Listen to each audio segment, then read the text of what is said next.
Hello again, everyone. Welcome back to Spinistry Live. I am your host of adventure, Kevin Lee, and about to head out on an adventure myself, nailing down some Colorado routes and getting together with a group of friends and having all sorts of production issues this afternoon, but that's okay. Not a big deal. Just wanted to give a quick update. We had a fantastic experience this past weekend with our first real event since March and the Left Out of Land run. We've done some smaller club rides and things like that, but this past weekend we did our Hell of the North Texas in conjunction with Tour de Paris weekend. And the fiddling around and experimenting we've been doing with the smaller club rides, we think we have found a really good formula for putting on fun and competitive events, but still able to maintain proper safety protocols and make sure everybody's out there having a good time and not having to worry about the virus and things like that. And we'll go into some of those details momentarily. We're on the sign up page for our mountain bike race on Sunday, October 25th. And we're actually utilizing some of the information that we found from this last gravel grinder that we did, the Hell of North Texas. And we're going to incorporate some of that into a mountain bike event as well. So we're really excited about that. A key factor of this is definitely restricting numbers. We're not going to have 300 people racing or anything like that. We're going to take registrations on a somewhat managed basis and make sure that we're able to space out wave starts properly with the right size groups and not a lot of interaction before or after the event. The focus is definitely on riding the bicycle and racing. It's not going to be the social experience before or after the event itself. We'll touch on a few of those details. The 4R Brambles Ramble, that sign up is now open to the general public, not just Club Spinistry members. And here are some of the different options that we have for that. We do have a 6-hour endurance, single speed, men and women. An expert race of 3 laps, roughly 9 miles per lap. Intermediate of 2 laps, and then a beginner's dash of 1 lap. Spots are limited for each of those categories. Once a category sells out, we will open a wait list. We'll look how the numbers gel out between different waves and if some have to be combined or anything like that, and then maybe we can open up another wave if one's particularly popular. We're going to take this a step at a time. Sign up fee for the race is $32.50. That includes all the fees. That includes the processing fees, tax, all of that. And if you are a Club Spinistry member, you actually save $20 off that. So that's going racing for $12.50. The price does include land access. This is private property, a private mountain bike trail from our friends at 4R Ranch Vineyards and Winery. The Brambles is a brand new mountain bike trail that they're kicking off on their property. Typically, land access is $10 a day per rider. When you sign up for the race is on Sunday. Land access is included in that fee. You don't have a race fee and then still have to pay land access on top of it. But what's also cool is if you want a pre-ride on that Saturday, the land access fee for Saturday is included in that race fee as well. And 4R does have campsites available. And on Sunday, race day, they will have wine and food and drink and everything for sale at their amazing tasting room after the event. And the way the event's going to work is all the different groups are going to finish at different times, so it'll be nice and spread out. So there's never going to be 200 people gathering at the tasting room at one time or anything like that. So that's a quick overview of our 4R Brambles Ramble, the Spinistry's spooky mountain bike race. Along those lines, like I said, we think we're like 95% there for finding a formula that works as long as safety protocols are appropriate. And that's not for us to say when they're appropriate and when they're not. We're just going to default to let's play it safe and just give fun racing and make sure nobody has to worry about the specifics around the virus. We're going to put everyone in a situation where they can just concentrate on racing their bicycle, and we'll take care of the safety aspect of it. I bring that up because I think our last Spin Industry chat or two we had spoken about, it's really difficult for us to plan things further out right now. We're still kind of definitely in that mode, but this formula that we've kind of latched onto allows me to be more comfortable looking a little further out to say, okay, as long as this thing is still going well, we can look at doing this around this time, with the understanding that, hey, things can change between now and then. And we're not going to hang our hat on anything now that might be happening in November or December, but we want folks to be able to start looking forward to certain things. So I'm just doing a quick glance at our Spin Industry calendar on Facebook.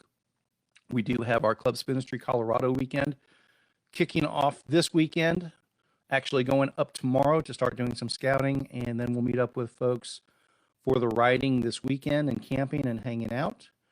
October 10th, RAT 1000, solo self-supported group departure from Texarkana. We're not doing the RAT this year as a group shindig, but there's about 20 folks who've signed up that just kind of want to do it on their own, solo self-supported. We're not doing the stage race or the group camping or anything like that this time around, but solo self-supported should be completely virus appropriate and virus safe. October 25th is the 4 Hours Brambles Ramble that we were speaking of. November 6th, we're pretty excited about this. This will be our first overland adventure. We're going to try to head down to Big Bend National Park, check out Big Bend for the first time. The reality of it is the overland part itself, the main weekend, isn't going to include Big Bend time on that weekend. It's a lot of miles to cover, basically between Austin and Big Bend National Park. So if you're wanting to check out Big Bend, plan on staying another day or two, Monday and Tuesday, down there to check out the national park, assuming it's open. The main weekend will basically be overlanding between Austin and Terlingua. That'll be Saturday and Sunday. Some of us will also be doing some overlanding to get from the Dallas area to Austin for a few days before that. But I recognize most people will just mainly be doing Saturday and Sunday, maybe Friday, Saturday, Sunday, or maybe Saturday, Sunday, Monday. Saturday, Sunday is the main overlanding function, but we won't have time in Big Bend National Park on Sunday.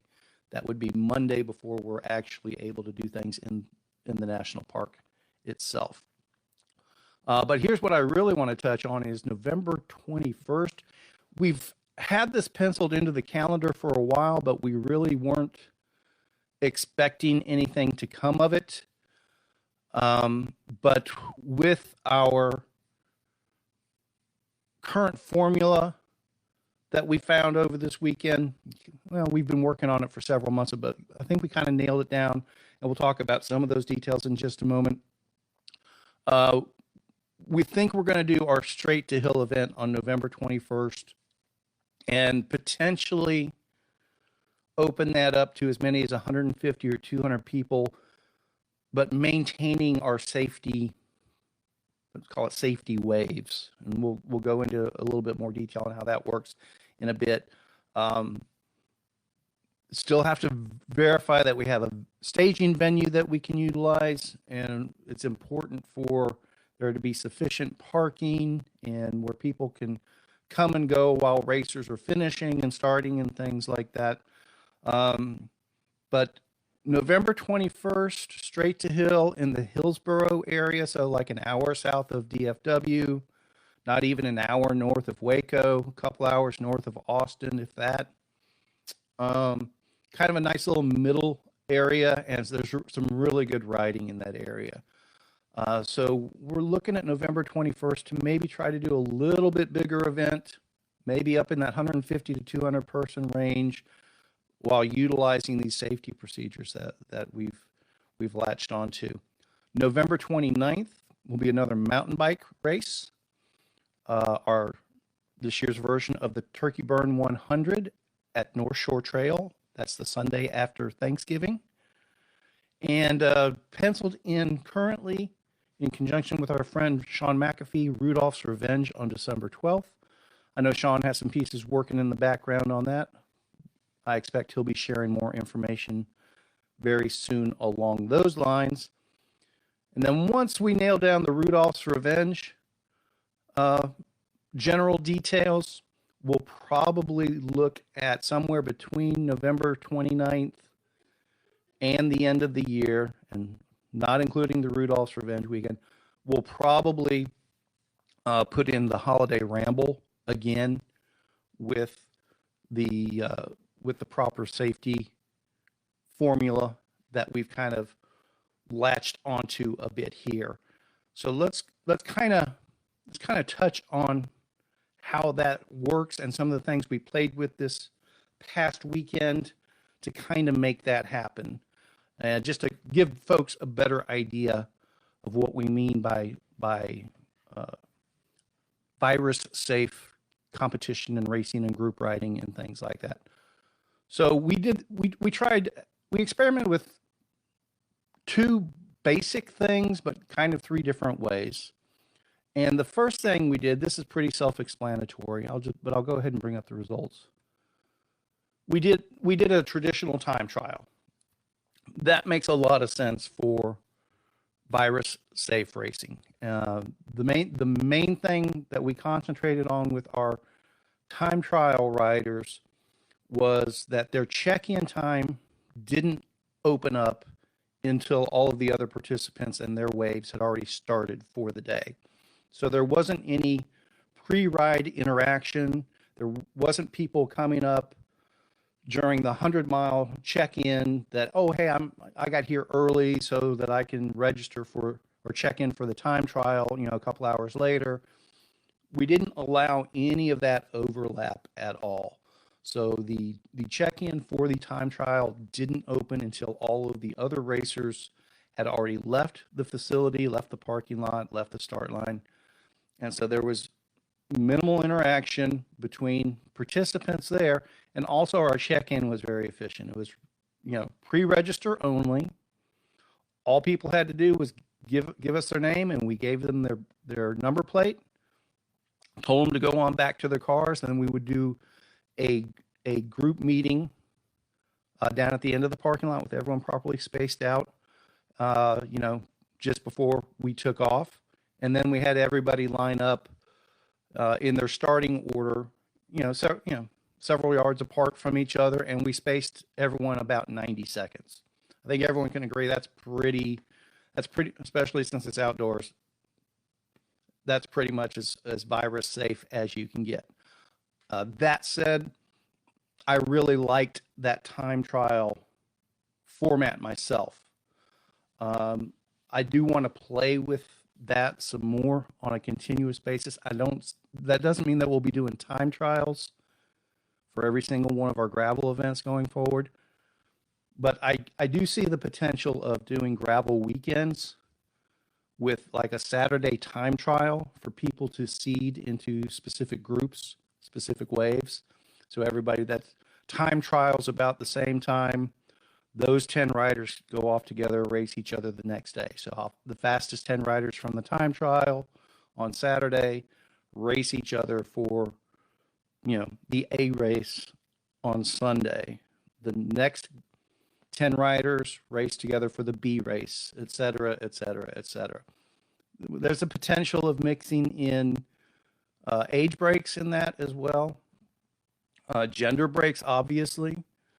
The reality, though, is I don't know if that's really even necessary. If you're grouping riders of the same speed together, it's really not age or gender specific at that point. But I definitely welcome others' feedback on that concept as well. That's kind of in line with what we've played with our our category racing in the past, but I think the time trial aspect really gives us a very specific, here's the group you should be racing in potential, which I find that pretty interesting and pretty exciting. So that was one way that we tried a new form of racing. The next that we did, we put our 100 milers out there as a race, as two different races, basically, a 7:15 race of 10 or less people and a 7:30 race of 10 or less people. What we didn't tell them at that time, though, was that what we were going to do was just go ahead and combine those times together for an overall ranking among the two races. And so this is the part that I'm really pretty interested in trying to flesh out and trying to find a way to make this work. I know it's not perfect. There's nothing perfect about anything. There's always going to be variations between different groups that start at different times. Maybe there's a train crossing here, or road maintenance there, or something like that that affects one group but doesn't affect another group. I recognize that's a potential issue, but probably 95% of the time, if not more, if we send out a 100-mile group at 7 a.m., another group at 7:15, and another group at 7:30, realistically, they're covering the same course. We don't have to have 30 people starting at one time or 300 people starting at one time. Even if it's several hundred people, you can space those people out over the course of a day or the course of a weekend and see how they stack up against each other. And what that can even turn into down the road is still offer that same course as a virtual race for people that can't make it there that same day, and utilize Strava or Ride with GPS and throw in times that people do at other days or things like that. Again, it's not perfect head-to-head competition. I'm not saying it's a new way to do head-to-head competition. We think it's a happy medium at this point and gives a lot of that competitive factor and a lot of fun, but still doing it in a virus-safe manner. And we had a 66-mile group as well. That was a fun ride that wasn't competitive, but it was a little bit bigger group. And that one we just combined, I think that was 4 different start times. And we used just their results to show that, how everybody stacked up, but we could start doing some gender breaks in that potentially. I can see where that could turn into age breaks as well. So where maybe like the beginner type racers or the C racers or whatever you want to call them, maybe we do send them out at all throughout the day in different small groups, but offer more category breaks for age and gender and things like that. Maybe the higher level racers, they're racing just head-to-head based on speed sort of thing. Some things we're playing with along those lines. Pretty excited about how well and how smoothly it worked, to be perfectly honest with you. For me, it was good to see everyone. And for that aspect of it, it was definitely different. Whereas our traditional events, 200, 300, 500 people there at one time, and everybody's finishing kind of in that same hour period, and everybody's starting together and everything like that. I don't get to chat with everyone. I don't get to see everyone and say hello. I don't get to see everybody, come across the finish line and things like that. This gave me more, personally, more capability to spend a few seconds with everyone, a couple minutes here and there. And for me, that was a big deal. It was really good to see everyone. Most likely, as much as we'd love to be cooking barbecue and feeding everyone the way we have in the past, I think it's still a little early to start thinking about those things. But we might be able to do some things like we can, we did some sack lunches and stuff like that, kind of on a self-service basis, and I bet chances are greater than zero that we can get our friends at Bell's Brewing to hook up for some of these future events with us and make sure somebody has some cold drinks to wet their whistle. And, maybe we just have, one volunteer that's kind of helping out and, just tell them what you want and they hand everybody one at a time. Nobody digging through the cooler and getting sweaty gloves all in the cooler or anything like that. We'll play with that. I'll reach out to our friends at Bell's here shortly and see if maybe we can work together on a nice, refreshing after ride, after race drink of theirs. And one other thing that we have officially kicked off this week, and this is another slightly different way we're going to start doing these, I do believe, in the future. So I want to show this to all Club Spinistry members specifically. For some of our self-service routes and things like that, the way we've provided the links to the routes in the past, there's been some changes with Ride with GPS that are for the better, but they're a little bit different. So we think we're going to start getting club member specific information out this way. It'll still use our sign up page through Run Sign Up like we typically do.